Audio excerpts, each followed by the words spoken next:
was told you were coming.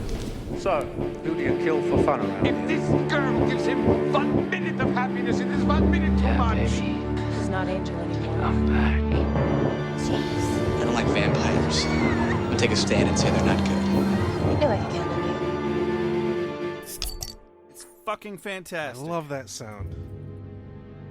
The ice cream bar's this way. Hello. Hi. Did you make a mess? I made a bit of a mess. God damn it. I boo-booed. But I has beer now. You have beer. I could not be more relieved. Congratulations. I was getting really, really antsy. I'm not pre-liquored up enough, so we're probably going to have our beer break a little bit earlier. I'm pre-liquored up. I may even be the one who calls it for a change. I've been drinking most of the day. Congratulations. So hello. This is Beer with Buffy. I'm Rex. I'm Josh. And today we're going to talk about episode 2 of season 2. I have lovingly dubbed it Frankentits. No, I'm not sorry. I am. That's why you're here, to apologize for me, which could get you in approximately as much trouble. Yeah, actually. No, this episode is called Some Assembly Required. Season 2, Episode 2 Yep. of Buffy the Vampire Slayer. Coincidentally, also of Beer with Buffy. Who knew? Yes. You did. Episode 14. Yes. We've done 14 of these. Oh, man. We've come so far. And you're still with us. It feels like a lot more than 14, though, doesn't it? I just have one question to pose to all of you. What the fuck is wrong with you? You're still listening. Well, More importantly, if you guys could, let us know what's wrong with us. where do we begin? We could use some insight. We have our own lists. Oh, yes. We want to see Yes. yours. Yes. Compare and contrast. Yeah. Hey, Josh. Yeah, Rex? How about a mom synopsis? You You weren't prepared this time. gosh. I can't tell you how many episodes I immediately say, shit, I'm not prepared for that. Well, I probably could, but I'm not going to. Because you're right. I'm not prepared for that. See, that's why you need to listen to it at Fourth Coast, because it gives you time to think about it on the way here. So if any of you ever wondered where to stalk me specifically, now you know. We can cut that out. Joshua, are you going to your coffee shop again? I thought you didn't like it anymore because it's not 24 hours anymore. No, Mom, it's just the only place that I can get some peace and quiet and watch my TV show. Would you like to know what's it about today, Joshua? What are you laughing at, Rex? I don't see you telling me what's going on in Buffy the Vampire That Slayer. is not my job. What are you even doing here? Now I have to feed two of you? So, why is there a dead boy? Is he a vampire? Yes, Mom. That is the entire premise of everything. Life, the universe, and everything. Yes. His name is 42. No, there's a dead boy because his brother brought him back to life. He's apparently just an original goddamn Dr. Frankenstein, even though he's just a advanced placement science nerd at Sunnydale High School. It's Frankenstein. Frankenstein! Thank you for correcting me. To quote the probably one of the best Frankenstein movies. You're interrupting my mom's synopsis. God. You're barely going anywhere important. Drink more beer. I was going very important places, and then I paid too much money for college. So now I do a podcast. Okay, that's getting off topic. About Buffy and beer. A little bit about beer. With you. So, episode of Some Assembly Required. Yes. Shall we? We shall. Is this from me? I must be ready. I need my strength. Give me more! Nights I shall walk the earth. Hold on. You've got something here, huh? Did you notice let's- that this is the first episode where they didn't have the overly dramatic random dude who we don't know who he is? I actually wrote that down. Yes. Giles is voicing it now. Yep. And it's so much better. It's lovely. They finally ditched that stupid voice. Every now and again, there's a Slayer. And she's not as British as I am, but I am also a librarian. And she's a teenager or something. So we open up on... Rugby! God damn it. We open up on the graveyard with Buffy sitting on a gravestone, waiting for a vampire to rise. Yep. She's playing with a yo-yo because she's bored because apparently the vampire is taking too long. Angel comes up behind her. Sneaks up behind her. She's startled. Why a vampire slayer is not on her guard in a fucking graveyard, I don't understand. More importantly, she's upset that he wasn't yodeling. Right. So, Buffy 1, Angel 0. But Angel gets his points back right away. Remind me why, Rex. My first quote of the day, actually. Go on. Buffy's like, "Oh, are you jealous?" And he goes, "Oh, I'm not really jealous." And she's like, "Oh, it was just a dance." And he says, danced with is just a really loose term. Mated with might be a little bit closer. Oh, yeah, he did say that. Oh, burned. Damn. And that is referring to the really horrendous sexy dance that she did for Xander last episode. There's like fucking 4 callbacks to that. Yes. In this episode. And you know what? Good. Yeah. Good. It was significant. There's a few moments, and I'll point them out as we come up to them. But there's a few moments where it's like there's some tension in the Scoobies. What? And I'm so grateful that there's tension in the Scoobies in this episode because there should be. So, you know what I've realized is that I only get the desire to do the Shaggy impression when you talk about the Scoobies. I'm doing air quotes on Scoobies. Yeah. So, you guys, we've totally got so much sexual tension going on. Scoob. I'm just gonna go wank it out real quick, you guys. Whoa. God. Too far? You always do.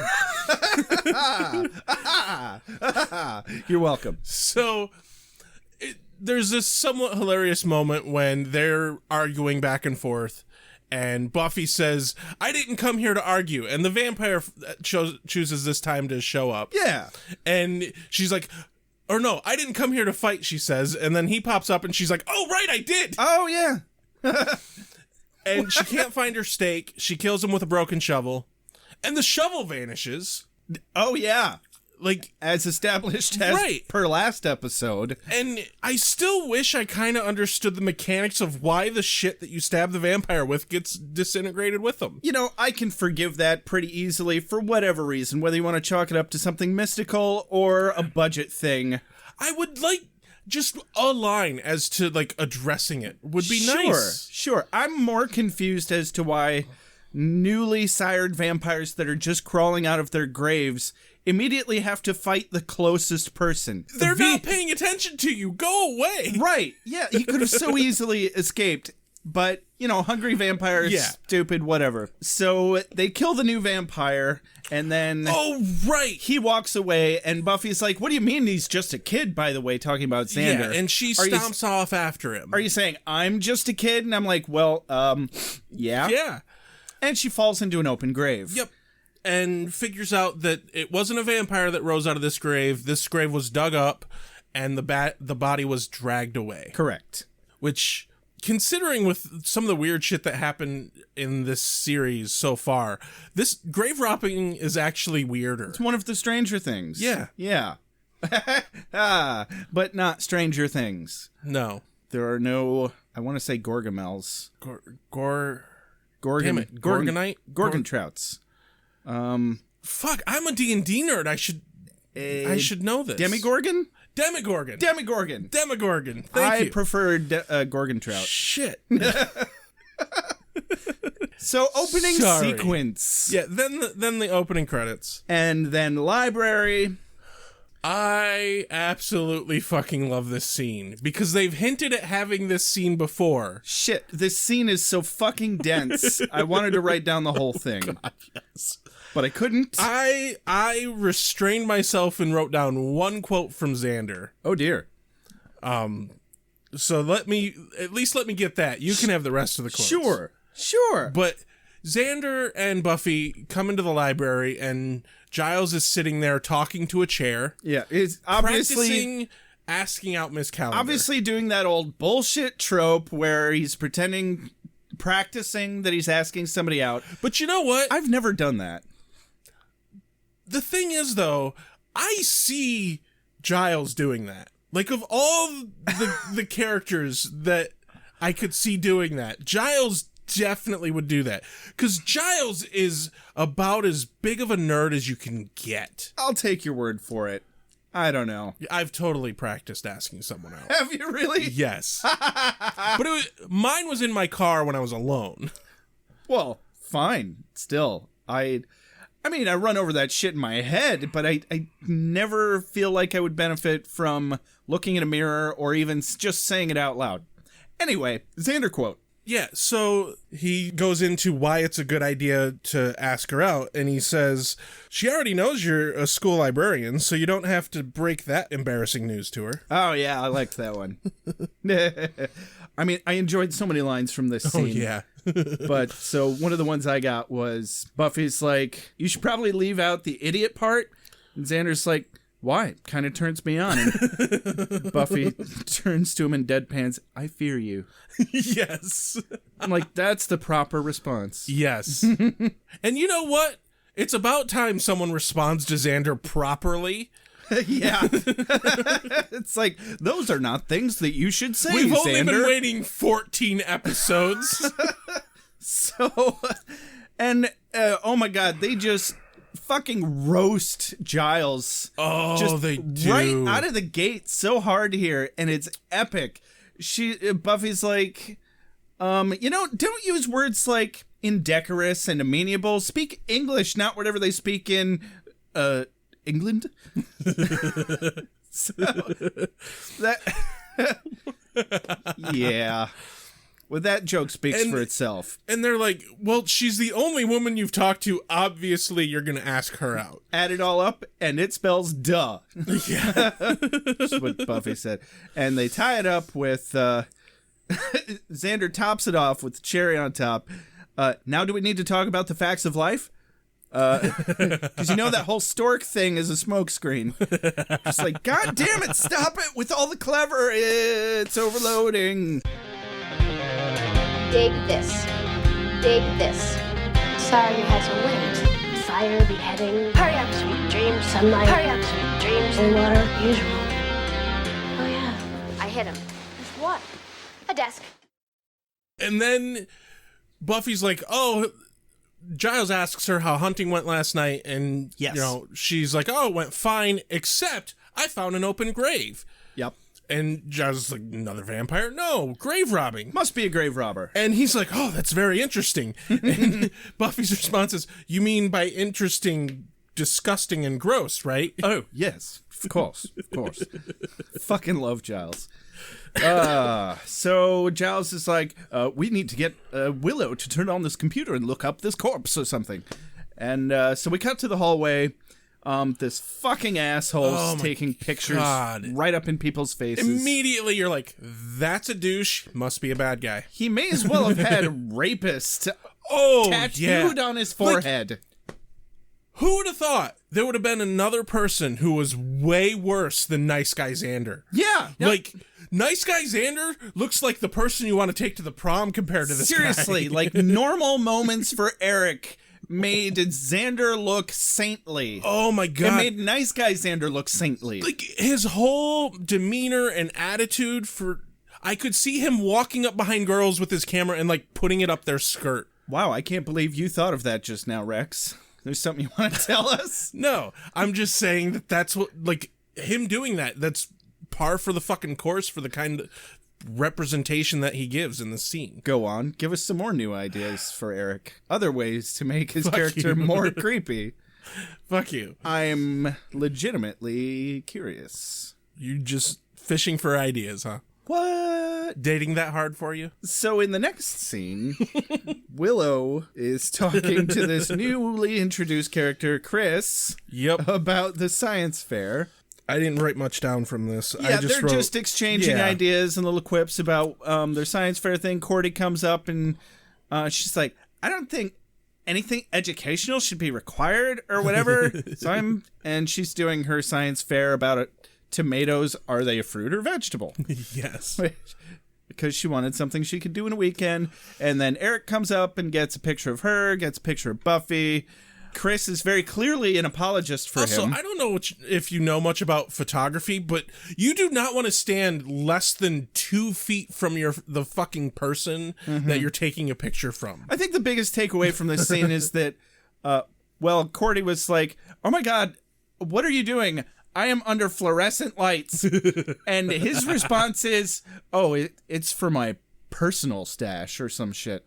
Oh, the creepiest possible response. I was like, whoa. I think I literally threw my headphones down and I was like, now's a good time for a bathroom break. Yeah. I'll be right back. I need to wash my entire self. Let's all go to the lobby and take a steaming hot shower. Shit. I can't get it off. This intermission is brought to you by Sandpaper on Skin. Sandpaper on Skin, the only way you're getting clean after that. We need merchandise for this now. Eric's Sandpaper. It gets you through the day. Oh, shit. Oh, good times. So Buffy shows up at the end of the scene, tells Willow the bat signal's up, Yeah. they gotta go. So they leave. And Cordy verbatim, she actually says the bat signal.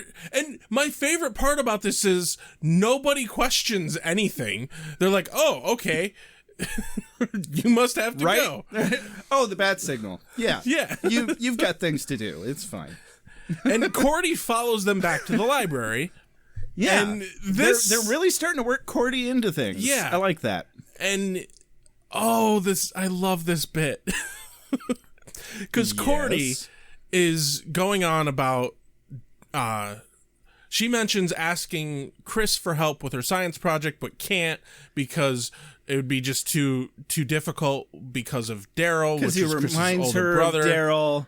Yeah. New character, by the way. I thought at first it was the guy that died at the end of last season. Right. But no, it's some other guy that she knew that she was into that died. Yeah, exactly. Yeah. And my favorite part here is she's like, I'm in pain.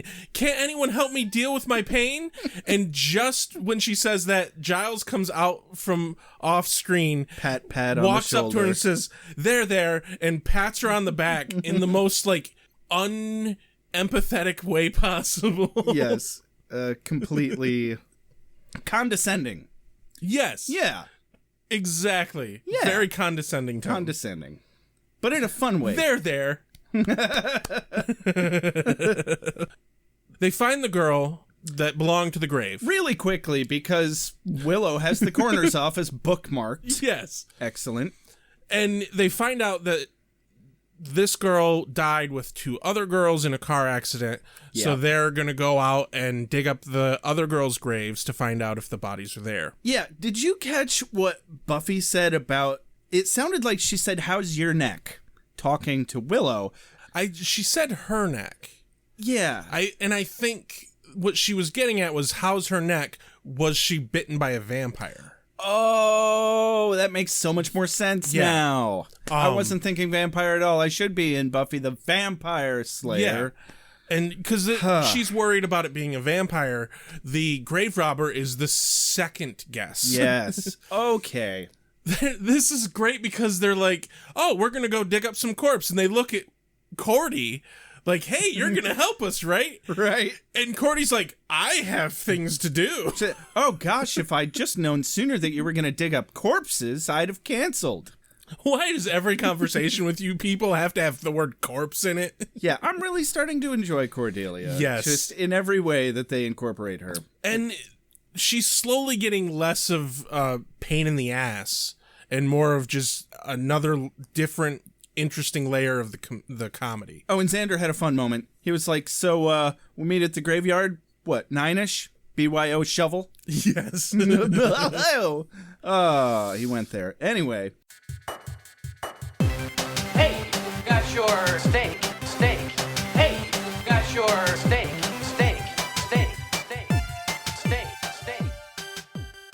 So, cut to the graveyard, right? Yep, Xander and Giles are digging. Yep. And Willow and fucking Buffy are sitting at a gravestone talking about boys. Talking about boys. This reminds me, how about that Bechdel test that we were talking about? Exactly. Yeah, and not only, okay, so... No, they don't spend the entire time talking about Angel. They don't. You do get some exposition about who Chris is, who his older brother Daryl was. Yes. And how Daryl died, and it was a really, like, shitty situation, and Chris was really fucked up about it. Yeah. So just real quick, Xander turns and says, hey, if you femmes would pick up a shovel, this would go a lot faster. And she's like, well, I grew up believing that men dig the graves and women have the babies. I'm just old-fashioned like that. Yeah.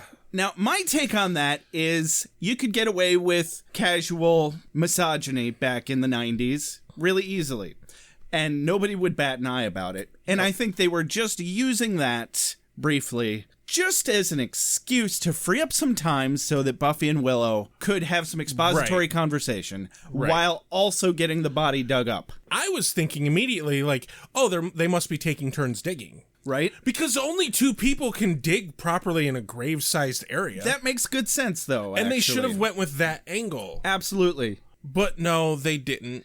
Yeah. And hilariously, though, everyone is afraid of opening the coffin except Buffy. Except Buffy. And they fucking cliffhanger us. They did. And it pisses me off because they obviously, they show, the camera view is from inside the coffin. Buffy opens the coffin. Right. And you see them all standing over it. And this is actually a scene they used for the opening credits. I don't know if you noticed that. Oh, you're right. So just, I mean, but we know from watching the rest of the episode that the coffin was empty, right? Right. Yeah. But they leave that hanging. Yeah. And then they Go to the parking lot where Cordelia is going to her car. She's going to her car. She's the last cheerleader to leave. And she drops her keys. And it does that stupid thing where she drops her keys and her keys somehow landed further under the car than she could have dropped them. All the way under the car. Yeah. But while she's down on the ground to look for her keys, she sees boots on the other side of her car. Yeah, I don't know if that was more Murphy's Law or a rift in the space-time continuum. Yes. Possibly both. Why not? Sure. Maybe Murphy's Law devised that there would be a rift in the space-time continuum. You know what? Shit, while we're looking for merchandise, there you go, kids. You get your very own rift in the space-time continuum. Yes. With the Beer with Buffy logo on it. How are we manage that? It's actually just a beer bottle opener. Oh. It opens a rift in the space-time continuum, accessing your beer. Alcohol. So but the boots on the other side of the car, they're definitely Angels. Like, and I don't even know why specifically. I'm like, oh, it's Angel. Really? Because it didn't occur to me at all. They didn't look like boots. They looked like dress shoes, like a G-Man. They were biker boots. Okay, I've seen that specific style of boot before. I'll take your word for it. I'd have to look again. I know way too much about shoes. Okay. And so she runs into the alley. She immediately bolts. Good on her. Yeah. Holy shit, Cordy is the one thinking here, and she bolts. For a minute. And the figure, who we don't know is Angel yet, follows her down an alleyway. Come to find out, Cordy jumped in a fucking dumpster to hide. Into a dumpster, which is impressive for Cordy. Holy shit, yeah. But then she Girl gives knows him, how to survive. She gives him a whopping 0.08 seconds before she pops out of the dumpster. You wait 5 minutes. At least. You spend the fucking night in that dumpster if you have to. I would wait till I just couldn't deal with being in a dumpster anymore. You cuddle up to the raccoons and the possums and the dead body that she and subsequently finds. No, body parts. That found her. Yes. So apparently, even severed hands try to grab Cordy's ass. She pops up and Angel, of course, is right fucking there. Yeah. And it's like, oh, it's Angel. And the way he comes back, it's just like, hey, didn't see there. Right? And barely even like acknowledges before asking why she's in the dumpster. It's like, oh, hey. I find people in the dumpster all the time. Hey, Cordy, it's a nice dumpster you got there. Yeah. Yeah. And then she's like, oh, here, help me out. But something's caught, my skirt is caught on something, and it's a fucking arm. Severed a hand. It was just a hand, I think. They said arm later in the next scene, but it doesn't matter. Body parts. Yeah. The Scooby Gang gets back to the library. They checked both graves. Both bodies were missing. Lovely awkward moment where Cordy is hanging off of Angel when Xander and Buffy walk in and they all exchange pissy pleasantries. You know, when they dug up the other bodies, they buried the coffins back. They closed the coffins, they filled the holes back in. Why didn't they do that with the third one? Maybe they ran away because Buffy showed up. I don't know. Yeah, possibly. Yeah. There's a few other little plot holes that I intend to poke in these necromancers' plans. You don't do the giggities around here, god damn it. I never get to do the giggities. You never go full giggity. You do all the time. I mean, that's... So, in the next scene... So, they were having pissy pleasantries. Yep. Which, I think that's something that doesn't happen nearly enough in polite society. Purposeful, pissy pleasantries. Yeah, seriously. Hi, Rex. It's good to see you. Yes. I see that you weren't doing what you said you'd be doing at all. That kind of shit. Call people out on their shit. You know, though, what the fuck, Angel? She's the vampire slayer. Maybe shit came up. Like, you can't possibly expect her to just be like, oh, I'm going to be home tonight, and then stay there if shit... Like, shit comes up for the vampire slayer. Why don't you get over your big, beautiful fucking self? Right? You douchebag. You're several hundred years old. You haven't had shit come up before? Yeah, with your big, stupid George McFly-looking jacket. The hell? It's not the 50s. Yeah, that wasn't the jacket he wore in the first scene. They're really jumping around on the wardrobe in this, man. They really are. You mean besides me? No, I didn't ask. You mean besides me? Do you believe? I didn't ask. We have to achieve our dreams, otherwise we wither and die. We're going to the other cool place in Sunnydale. Okay, so during this conversation in the library, they figure out, because Angel mentions the body parts, but mentions that there didn't seem to be enough body parts to make up 3 girls. Yes. He also mentions that the cuts looked surgical. Did he? Giles here says, I can't imagine anyone in this school being able to do that. Yeah. He doesn't no have confidence. He doesn't No have near confidence. as much faith as he led Snyder to believe. Right. But also, this tells them, because the body parts are here and 5 miles away from the graveyard, they surmise that it must be a student who was the grave robber. How convenient. Yeah. But yeah, let's go with that. So they're Willow mentions that she can think of like 5 or 6 science students plus her that could do those cuts. Which gives me a good Xander quote. Yep. I did not write it down because I knew you would. He says, all right, Willow, come clean. Promise to never do it again, and we'll all go home. Everybody stares at him numbly. He joked. It's a hard moment to recreate, but it was fun. Yeah. It was fun.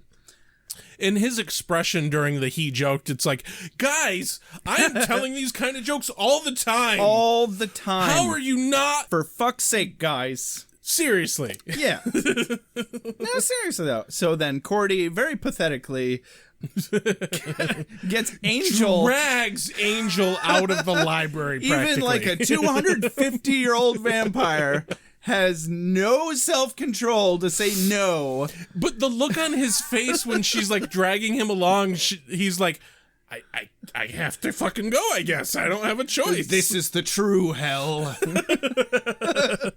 Right? Oh. So they decide that they're going to search the lockers of all the people who could possibly have done this. Yeah, they're pretty much just doing a school-wide locker search. Yep. But I think they're starting with the 5 or 6 kids that Willow mentioned. Right. And so this actually brings another quote from me. We jump to Xander opening a locker, and Giles steps into screen. Yep. He's cleaning his glasses, and he says, "Standing in my capacity as a school official, this search is completely unauthorized. I cannot condone it." And Buffy responds with, "Fine, your butt's covered. Want to grab a locker?" "Yes, of course." Yes, of course. Yeah, that was a good one. Just real quick, we did get a little bit of exposition before that. There was a quick scene at Chris's house where his mother's creepily oh my God, unresponsive, his mother, and watching holy shit, his mother is so creepy. Watching old football footage of her other son. Yeah.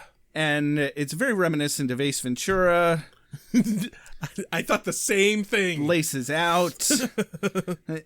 Oh, look. They're tiny footballs. They're little footballs. Hi, I'm looking for Ray Finkel. The car is running, but no one's behind the wheel. And a clean pair of shorts. So we could quote Ace Ventura all fucking day. Seriously. Let's not. Yeah, definitely not. But in their locker search, they find that Chris's locker has like Grey's Anatomy and books about dissection and shit. Yeah. Like very smoking gun. Yes. And Eric's locker has fucking magazine cuttings of like a Frankenstein together woman. Uh-huh. And so nothing obvious about that. They decide that Chris and Eric are trying to build a woman, Frankenstein style. Boy, they couldn't have been more right. And thus the story continued. Cut to some sort of basement or something. We find out later it's an old science lab. Yep. Somewhere. And Chris and Eric are there, and a bunch of sewn together body parts of dead girls on a table. Eric's developing some pictures of Buffy, Willow, and Cordelia, implying that they intend to kill one of them, possibly, if necessary. Because they're running out of time. Why, if Eric is picking like the hottest chick, I can see him selecting Cordy as labeled the hottest chick. Yeah. Because I imagine in his mind, popular is hot. I'm just wondering why they don't just kill Cordy and bring her back to life instead of sewing her together with a bunch of old gooey body parts. Yeah. Yeah. And Cordy actually kind of mentions this. Did she? Kind of. Son of a bitch. Kind of. We'll get to that. So what were you going to say? My point is, why do they only have a picture of Willow, Buffy, and Cordy? Yeah, what are the odds, right? There are other girls, and I imagine other attractive girls in that fucking high school. Why not Xander? It's on a girl's body. What's the... He's a main character in this show.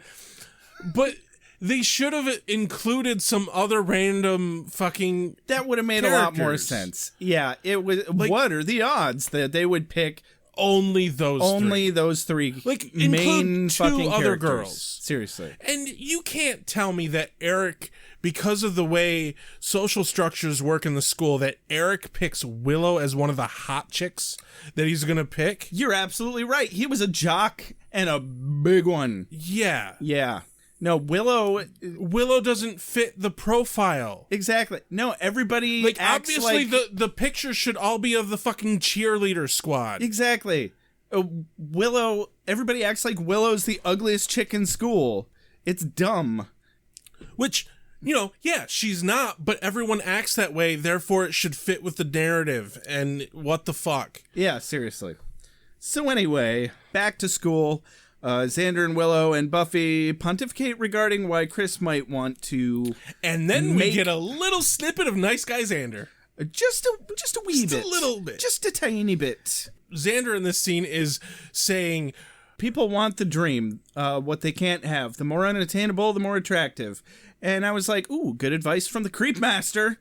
And Willow is looking directly at him when he's saying this, and you could hear her thinking, right in front of you, asshole. Yeah, and he does it a little more later in the episode, too. And Xander is very obviously referring to him and Buffy. Yes. And the look on Buffy's face, you can tell that she knows that.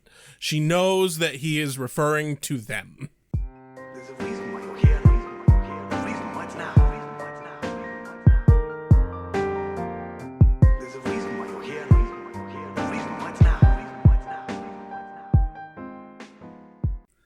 So they walk downstairs, and they just happenstancely, Giles is sitting there looking all nervous, just staring wistfully into the distance. and Xander says, "Speaking of love," Willow says, "We were talking about the reanimation of dead tissue. Do I deconstruct your segues?" And so Giles is sitting there waiting for Miss Calendar to show up to ask her out. And he looks like a nervous fucking wreck. Oh, corpses, yes. Evil, very good. Yes. Very nice. I wrote that one down too. Oh, good times. Oh, this is a really good quotable episode. And Buffy was really cool about it. Buffy's all business, and she knows immediately what he's distracted about. Yep. And then she's like, "Oh, he's trying to get with Miss Calendar." Eee! And she switches gears immediately. Oh, without fault. On a fucking dime. Fucking good on her. Yeah. The whole episode, she's super fucking supportive of Giles. Very. And I love it. Uh-huh. I loved what her last bit of advice was, she's a techno-pagan, right? Ask her to bless your laptop. Like Giles has a laptop. Right? That was my first thought. I was like, wait, does he have a laptop? I was expecting him to say something about that, but no, he's too distracted. Well, he was too busy doing all of the things that Buffy told him not to do. Yep. While he was trying to ask her out. And you know what? The scene of him trying to ask out Miss Calendar is amazing. It is. And I wish I could have his kind of luck when it come to asking women out. Yeah, no, seriously though, right? Because he fumbles it horribly. And she knows what's going on. She knows. She's not dumb. And all the advice that Buffy has given him, Miss Calendar recites. She flipped it. She totally flipped him. She was just like, I'm on top. And he was like, Yes. well, I'm okay with that. Yes. And so they make a date to go to the football game together. Yep. Which is excellent. Good for them. I'm so happy for them. They look so happy. And then we cut back to to Chris's basement. Yep. And Chris and Eric are discussing what to do about a head because they need a fresh corpse in time, because if they don't put a head on the corpse soon enough, the decomposition will be too far gone. They can't reanimate it. So they're debating whether or not to kill someone to have a fresh head. Yeah. Eric's all game for killing. Chris is hesitant. And this is when we find out that Chris has previously reanimated his brother Daryl. Yes. And so the girl that they're making is not for them, it's for Daryl. Which suddenly makes it a bit more of a moral conundrum. It's like, oh, well, okay, now I can kind of sort of understand. But it also makes Eric even more creepy. Yeah. Because he's being really creepy and perverted about a girl that they're making for someone else. Yes. He keeps singing My Girl while he's cutting out Cordelia's picture and then symbolically chops off her head with the scissors. Oh my God. It's disgusting. But, I mean, basically, somehow, this dude manages to be creepier than the entitled dead cis white guy teenager football player. Right? That's impressive. It really is. Mm-hmm. It really is. This, oh my. Way to put Xander So, in perspective. Daryl, it's an interesting dynamic between these three characters because Chris is obviously Daryl's brother and gives a shit about him and brought him back because he missed his brother, and Daryl is feeling lonely and needs companionship. Yeah. I mean, it's the Frankenstein story, for fuck's sake. Yeah. It's the same Frankenstein's bride story. But the worst person in the entire thing is Eric, who... He really is. Why is he involved at all? You know, they didn't, Like, okay, Eric is Chris's friend. And then he never gets any kind of comeuppance about this at the end, does he? No, he doesn't. He's just there, and then he gets off scot-free because he didn't technically kill anyone. But, like, why is he even involved? Chris is dumb for involving him. He needed friends. I guess. He didn't seem like he'd be very good at science, does he? No, he obviously didn't help with the reanimation of the corpse. Right? Well, they tried to kind of sort of establish at some point. He was like, hey, Chris isn't the only one that can create life or some shit like that. Yeah, but... Anyway, blah, blah, blah. I don't think it's worth beating our heads against the wall too much about that. No, definitely not. Definitely so not. we cut back to the library, and they managed to establish super quick that formaldehyde destroys brain cells, and that's why they need a fresh head. No, and that's just a thing that Willow knows. Yeah, right? And you know what? That tracks. Sure. I can live with that. I mean, it was a little too coincidental that Xander just happened to be playing with one of those science display heads making bad puns right before they even know Right. that all three of the heads had been left behind and they don't have a full body yet. Exactly. And then in the library, Xander is basically going on about they seemed like perfectly fine girls. Why? Like, what's wrong with their heads? They had Why three to not? pick from. And Willow's like, oh, it's just formaldehyde. And that gives Giles the idea, oh, right, formaldehyde destroys the brain. Yeah, it's almost like the writers were like, ooh, we have to quash that question real quick. Interesting fact, though, formaldehyde does destroy the brain. I don't doubt that at all. So, back to Chris's house. Oh, well, no, they established that they really need to go track down Chris and Eric right now. Willow and Xander go to Eric's house. And Buffy goes to Chris's house. And you know what? Giles goes to the... Finally, like, the decision that Buffy goes alone and the other two buddy up, thank God. Thank God they didn't like, oh, Buffy needs a pal to go with her, but this person's going to go alone. I hadn't noticed a pattern regarding that before. They really have failed previously in buddying up properly. Good for them. Getting smarter about their game plan. Yep. Nice. But Giles can't join in on tracking down Chris and Eric because he has a date with Miss Calendar. Go on a date with Miss fucking Calendar. So they decide to meet at the fucking football game. Which is... Yeah, that's reasonable. I mean, he let Buffy go on the date that one time. Yep. When she was supposed to be working. And this is another moment where Buffy is super fucking supportive because she's like, oh, right, you have a date. You do that. We'll meet at the football field. Doesn't miss a beat. Yeah, she was way cooler than Giles was about it. Yeah. Yes. It's hard for me to say anything cool or witty or at all. I can usually make a few vowel sounds and then I have to go away. I don't mean to interrupt your downward mobility. Yeah, you're the Slayer and we're like the Slayerettes. Oh, please. So, Chris's house, man, this woman. Holy shit. Someone needs to see a therapist. You know what I don't understand? She's so hung up on the death of her son. Her son's in the basement, reanimated. Right. And he's lonely. And here's... Couldn't they at least have introduced him back to her, his mother? She's so hung up on her dead son. Do you think she cares that he's a reanimated corpse? Yeah, seriously. Fuck no, she doesn't care. No. He just wants something to fuck. So he couldn't possibly establish a real relationship with his mother. That's not even part of the question here, apparently. What the fuck? What the fuck is wrong with this family? Seriously. And where's the dad? No. Too much. Cannot. He said, I'm the fuck out of here. Yeah, no shit. I do want to make note that Daryl and Chris, the actors who play them, they actually legitimately look like brothers. They were well cast as brothers, yeah. And part of it might just be that they had the same haircut and a similar face shape. Sure. But it really worked. Like I truly believed that they were brothers. Yeah. I didn't think too hard about it, but I did take mental note of that as well. And the woman who plays their mother, talk about really nailing the creepy smoking. Oh, yeah. She was really a smoker. Yeah. I can tell you that. Oh, yeah.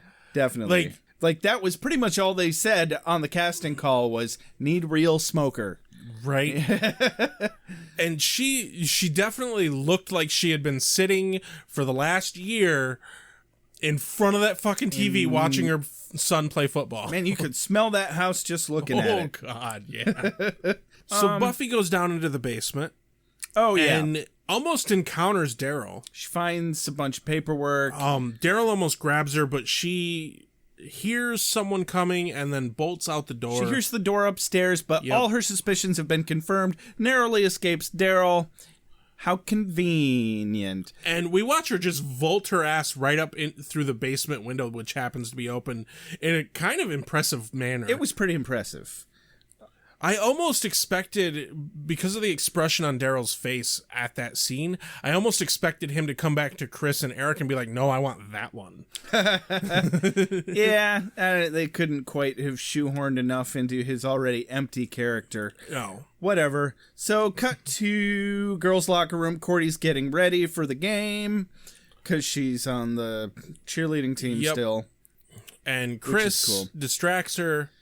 Eric grabs her from behind. Eric bags her. They drag her away. Buffy saves her. Really misses quickly. a step here because they completely failed to use a black bag. And they used a white bag. And I'm just, you know what? I'm very disappointed in their skills at being evil. How do you not black bag a person? Completely failed to do it properly. You're not wrong. I'm more disappointed in the props department, but that's just me. So Buffy saves her, like, immediately. And she's like, oh God, the game! I gotta go to the game! I'm the apex of the pyramid! Which, I like how they tried to play that off as her being superficial, but I felt like that was actually a really good mark of good character on Cordy's part. I completely fucking agree. Yeah. Like, yeah, she's worried about her life and everything, but she has obligations. To other people. Holy shit. She was worried about other people right after having been kidnapped. That's impressive. That is impressive. So, after Cordy runs off, Buffy is, like, talking to the empty room, and Chris is still there. Chris comes out. Manages to talk some sense into Chris. Because basically her biggest point is, look, all you've done is steal some bodies. You haven't killed anybody yet. You can still go back. You can still come back from this. Yeah. Chris, to his merits, like, you're right, I don't want to kill anyone. Yeah. So they go try to... But Eric has convinced Daryl to come out of hiding specifically to kidnap Cordy. And he does. I mean, it was partially because Daryl was flipping out, and when you've got a zombie strangling you, you'll pretty much say anything. Oh, God, yeah. I want to take this moment. The makeup on Daryl is really fucking good. It's pretty good. Yeah.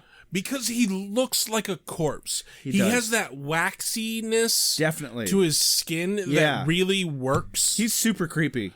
And, they did a great job with his makeup. Yeah. So that was a quick little scene, and now we're at the football game. Yep. Giles is on his date with Miss Calendar. And holy shit, Miss Calendar,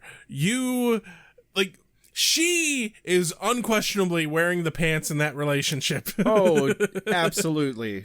Giles is just along for the ride, and it works well for both of them. I got one of my quotes of the day from here. Go right ahead. I know which one it is. She's talking about how much she loves football, even though it doesn't have the poetry of baseball and it doesn't have the grace of basketball or some shit. He's like, well, I just think it's odd that a nation that prides itself on its virility would strap on 40 pounds of protective gear just to play rugby. And then she has the most awkward, weird line she's ever delivered. And, like, she's not good at sarcasm. No. She's really not. Really bad. She's like, how dare you make fun of my country's favorite pastime, and does this weird hand gesture. It's honestly the worst moment we've seen on camera for her, period. It is. Noticeably the worst moment on camera, period. I think she was trying to, play cute. And not come off too serious, but it doesn't matter. The hallmark of this scene, though, is Willow and Xander show up, and they just stomp all over Giles's date completely. They're like, "Oh, nothing at Eric's house. We're gonna wait for Buffy right here," and Xander just pulls the popcorn out of Giles's hand. Right out of Giles's hand. I'd have slapped him. And Giles's face is like, what the hell? But Miss Calendar's like, yeah, this is normal, I guess. Yeah, it was almost endearing. Dig this. Dig this. Sorry you had to wait. Fire, beheading. Hurry up, sweet dreams. Sunlight. Hurry up, sweet dreams. And water, usual. Oh yeah, I hit him. With what? A desk. So now suddenly we've got Daryl under the bleachers. Daryl snatches Cordy. Yeah. Somehow Chris and Buffy get back there. They see the pom-pom at the fucking drinking thing where Cordy was snatched, and it must be that Cordy is gone. Yeah. Talk about a leap in fucking logic. Boy, was Cordelia right in the first episode when she said, we don't have very much town here. Clearly, because they can cover the whole thing as fast as they need to. But, ladies and gentlemen, don't forget to get your Beer with Buffy Rift in the time-space continuum. They're all over Sunnydale. Also opens beer bottles. Hey. So, here's what's interesting, though, is Buffy says to Chris, you get Willow and Xander, I'm going to go get Daryl. Because she basically says, where is the lab? And Chris directs her to the lab. Yeah. But here's the thing. Why would Willow and Xander listen to Chris? If you were Willow and Xander, and the guy you know has been cutting up dead bodies comes up to you and says, follow me to this place. Would you follow him to that place? You'd think it's a trap. You know, if there were only 5 minutes left to the episode, I'd listen to anybody. Yeah. It is the very tail end of the episode. And they did establish very early on that she seems to know and be on good terms with Chris. Right. And so, yeah, I guess maybe he was able to explain it in a way that mattered, but it just seemed kind of shoehorned to me. They were using their spidey sense. They said, okay, he's not too creepy. He's not Eric, for Christ's sake. He's not Eric. Yeah. If it was Eric, we wouldn't want to follow him. He'd rape us. Exactly. That escalated quickly. Have you met Eric? Not for Eric, though. No. So that's that's on par. That's for about Eric. par for the course, absolutely.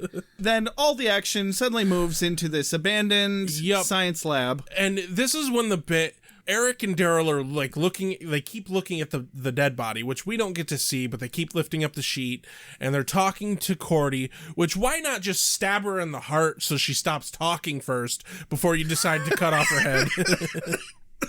Just get it over with, Dexter style. Right? God damn. Exactly. You are brutal. You've got all the great ideas this episode, Rex. But Daryl actually legitimately says, soon enough, you'll be in the body of a 17-year-old girl. And she's like, I am a 17-year-old girl. Did she say that? Because I was thinking it. I didn't hear her say that. Like, her entire demeanor is like, I am a 17-year-old girl. Okay. Yeah. But Daryl's whole point is like, you have to be a weird corpse thing like me, otherwise you wouldn't love me otherwise. Exactly. You need to love me out of obligation because you have no other options. Eric and Daryl are good friends.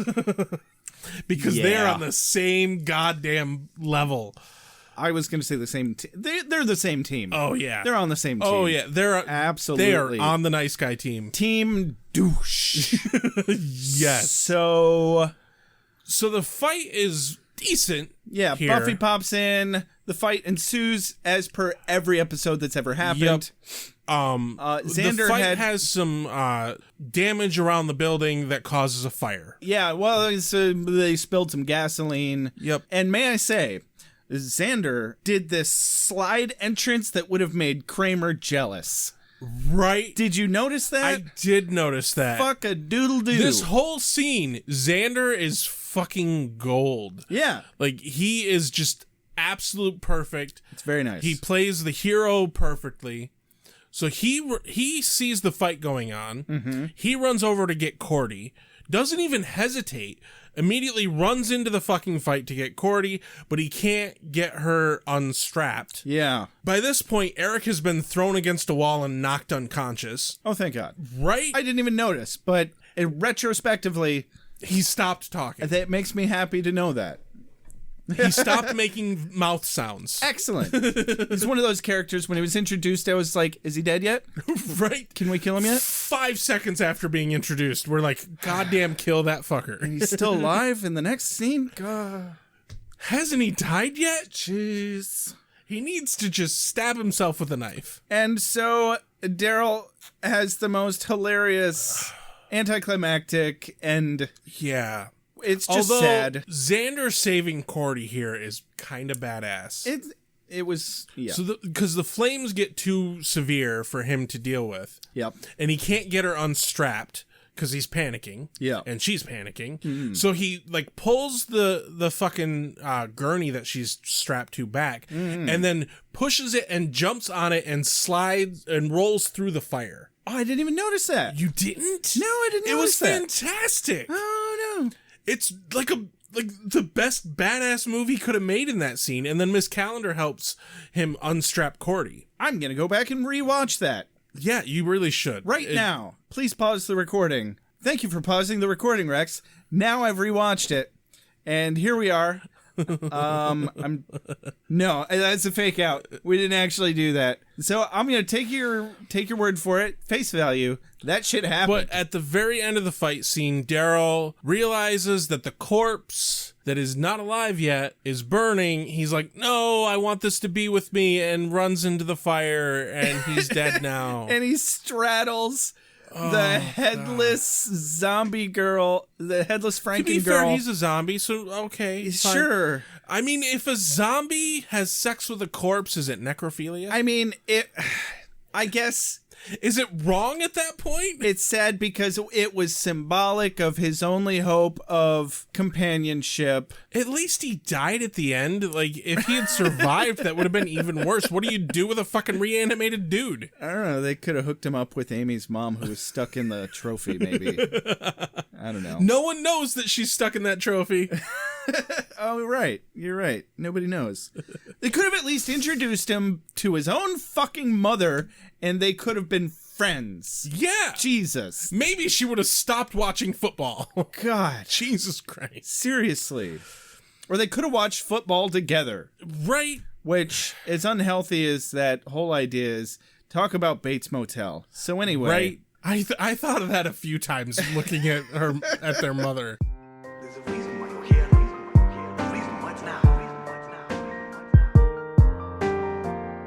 There's a reason why you're here. The reason what's now. So the cleanup is pretty quick here. Angel shows up, and he's like, "There was a fire. I figured you were here." Hey, I'm sorry I wasn't here for all the action. I was watching Oprah. Yeah, Like, I didn't help at all. Okay. Well, welcome back, you big galoot. Yep. So, Giles has a cute moment with Miss Calendar. Haven't we had enough of those this episode? No, actually, I don't think we have. So, Xander has a minor nice guy attack. No. Hold on. The scene with Willow and Xander and Cordy is fucking phenomenal. Because, so Willow and Xander are talking. Yeah. Xander is bitching about how do people like them, like they can't get spouses or whatever. It bothered. Well, I have one of his quotes. Okay. It bothered me. He said, "Hell, even the school librarian gets more action than me." And I'm like, "How dare you fucking presume to compare yourself to Giles? First of all, who's a fucking awesome dude. Yeah. Like a pure English gentleman, you fucktard. Yeah, smarter." Everything. But Cordy fucking walks up to him and is like, "You saved my life. Whatever could I do to repay you?" Hey, we're trying to have a conversation here. He's a total dick. Complete dick bag. Xander, you can't get women because you're a fucking asshole. And, you know, I think that was kind of the point of the scene. And Willow is just like, "Oh, Xander." She knows, Xander, you can't get women because you're an asshole. Mm-hmm. And that's what they fucking end the entire episode on. But this look on her face is just like, "But you're my asshole." Well, but he's not. No. Anyway. Well, no, but then we have Buffy and Angel in the graveyard. Oh, right. Frankly, all that amounts from that is Angel admits that he was jealous. Yeah. Blah. Grr-arg. Yep. Grr. Arg. Arg. That was the episode. Is this for me? I must be ready.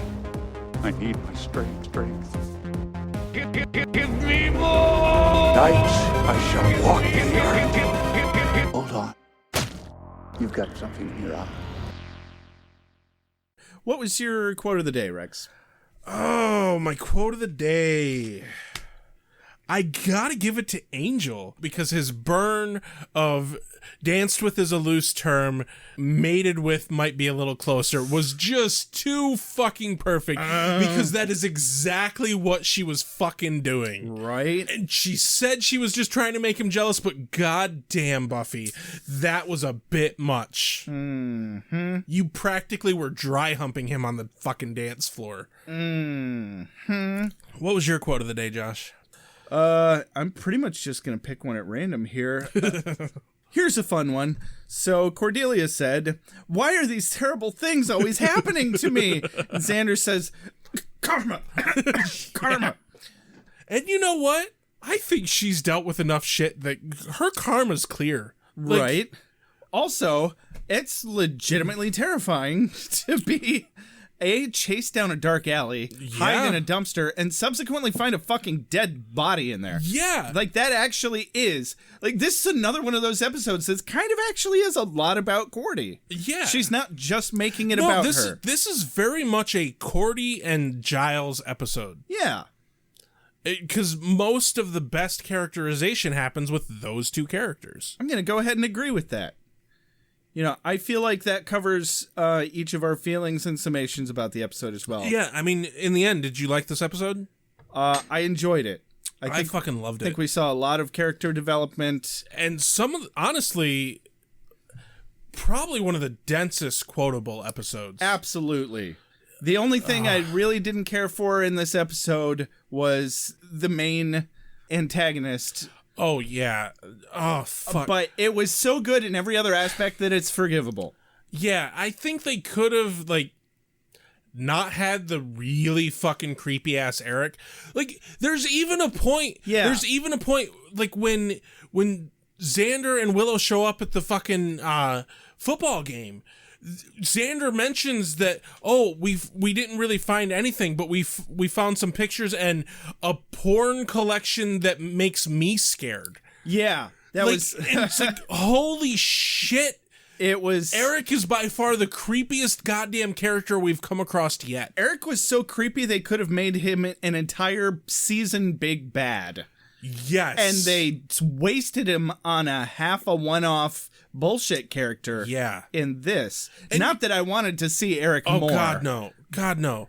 On the other note though, the actor who played Eric did it really fucking well. He pulled it off. He definitely played it as far as he needed to. It was as believable as it needed to be. All I can say is I hope he pulled it off because he's a good actor and not because he was typecast. I hope he pulled it off the same way that fucking I just brain farted on Xander's actor's name. Oh, Nicholas Brendan. I hope he pulled it off the same way that Nicholas Brendan pulls off Nice Guy Xander. Yes. Because I don't think that Nicholas Brennan is as creepy as fucking Xander is in the first season. I think that's just how it's written, and I think he's a good enough actor that he pulls it off that fucking well. Absolutely, and I definitely want to touch more on that subject later, but I think we've talked and yacked We're definitely at time. enough. Please subscribe, like, and share as much as you can to get us out there. If you like us, you can find us on Facebook and Twitter as Beer with Buffy. You can listen to us on iTunes, Google Play Music, Spotify, YouTube, and we are always, of course, at beerwithbuffy.com. If you want to get a hold of us with comments or suggestions, or even just to tell us that you like us, you can review us on iTunes, which I highly recommend. That helps us a ton. Yes, please. But you can also email us at beerwithbuffy@gmail.com. And don't forget to look us up on Facebook. We have a group where you can chat, and we have a business page where you can like us and find recent updates. And there's already some activity on the Facebook page. You can discuss episodes with other fans, which we really would love to see some interaction there. And I feel like there's somebody we're supposed to thank. That would be Ben, our excellent composer, who is about to play who created the ending music that is about to play. This has been Beer with Buffy. I'm Rex. I'm Josh. Have a good night. Frankentits. Lives depend upon you. I make allowances for your years, but I expect a certain amount of responsibility, and instead of which you enslave yourself to this cult. You don't like the color?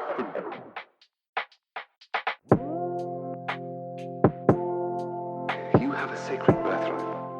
You were chosen to destroy vampires, not to wave pom-poms at people. Why can't you people just leave me alone? You are the Slayer. Go ahead. Prepare me. I'm a watcher. I haven't the skill. Oh, come on. By appealing to your common sense. Common sense. Werewolves, incubi, succubi, everything you've ever dreaded was under your bed, but told yourself couldn't be by the light of day. One gal in all the world. Common sense. One gal in all the Common world. sense. It was a bit, British, wasn't it?